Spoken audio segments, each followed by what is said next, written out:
សាលា VFA គឺជាសាលាដែលបណ្ដុះបណ្ដាលផ្អែកទៅលើការបង្កើតថ្មីសាលាបានផ្ដល់នូវការសិក្សារយៈពេលខ្លីហើយច្បាស់លាស់ដែលធ្វើឲ្យនាងខ្ញុំសិក្សាស្វែងយល់បានលឿនហើយអ្វីដែលសំខាន់សាលាយកចិត្តទុកដាក់ទៅលើការសិក្សារបស់សិស្សនីមួយៗអ្វីដែលផ្ដោតសំខាន់ទៀតនោះគឺសាលាផ្ដល់ឱកាសឲ្យសិស្សានុសិស្សទាំងអស់គ្នាបញ្ចេញនូវស្នាដៃច្នៃម៉ូដរបស់ខ្លួននៅក្នុងកម្មវិធី Fashion នានាជំរាបសួរនាងខ្ញុំឈ្មោះវិជ័យវិជ្ជនីជាសិស្សរៀន Fashion Design នៅសាលា VFA ចា៎នាងខ្ញុំបានរៀនវគ្គគូគំនូរព្រាងគំនូរដែលមើលឃើញ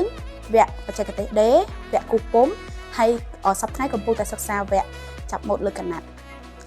សម្រាប់ខ្ញុំមុខវិជ្ជាទាំងអស់គឺសុទ្ធតែមានភាព challenge រៀងៗខ្លួនប៉ុន្តែមុខវិជ្ជាដែល challenge ជាងគេសម្រាប់ខ្ញុំនោះគឺវគ្គបច្ចេកទេសដេរខ្ញុំយល់ឃើញថាបច្ចេកទេសដេរយើងត្រូវមានការបត់បែនតាមស្ថានភាពកណាត់យើងត្រូវរក្សាថ្នេរឲ្យបានស្អាតហើយមួយទៀតគឺយើងត្រូវធ្វើយ៉ាងណាឲ្យកៅអៅរបស់យើងមានភាពឆ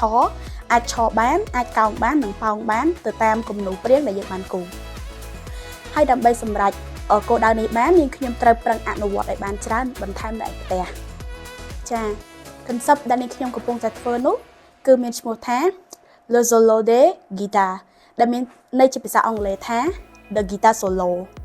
ហើយ concept នេះនាងខ្ញុំសម្រាប់ចិត្តធ្វើដោយសារតែខ្ញុំជាមនុស្សដែលស្រឡាញ់តន្ត្រីហើយស្រឡាញ់ភាពឯករាជ្យហើយដូចនេះហើយទើបនាងខ្ញុំចង់បញ្ចូលនៅឧបករណ៍តន្ត្រីដែលនាងខ្ញុំស្រឡាញ់ជាមួយនឹង file look concept របស់នាងខ្ញុំដើម្បីឲ្យក្តីស្រមៃទាំងពីររបស់នាងខ្ញុំចូលជាមួយគ្នាបន្ទាប់ពីបញ្ចប់ការសិក្សានៅសាលា VFA នាងខ្ញុំគ្រាន់តែចង់ design ម៉ូដកៅអៅដែលនាងខ្ញុំស្រឡាញ់ពេញចិត្តជូនចំពោះមនុស្សដែលស្រឡាញ់ concept របស់នាងខ្ញុំសាលា VFA គឺជាសាលាដែលបណ្ដុះបណ្ដាលផ្អែកទៅលើការបង្កើតថ្មីសាលាបានផ្ដល់នូវការសិក្សារយៈពេលខ្លីហើយច្បាស់លាស់ដែលធ្វើឲ្យនាងខ្ញុំសិក្សាស្វែងយល់បានលឿនហើយអ្វីដែលសំខាន់សាលាយកចិត្តទុកដាក់ទៅលើការសិក្សារបស់សិស្សនីមួយៗអ្វីដែលផ្ដោតសំខាន់ទៀតនោះគឺសាលាផ្ដល់ឱកាសឲ្យសិស្សានុសិស្សទាំងអស់គ្នាបញ្ចេញនូវស្នាដៃច្នៃម៉ូដរបស់ខ្លួននៅក្នុងកម្មវិធី Fashion នានាមនុស្សដែលអាចពាក់ collection នៅខ្ញុំកំពុងធ្វើនេះបានគាត់គឺជាមនុស្សដែលមានភាពឯករាជ្យហើយគាត់មានភាពជាម្ចាស់ការលើខ្លួនឯងហើយគាត់មានភាពក្លាហានក្នុងការសម្រេចចិត្តធ្វើអ្វីមួយអ្វីដែលសំខាន់នោះគាត់មាន stylist មួយដែលមិនខ្វល់ពីកែវភ្នែករបស់អ្នកដទៃ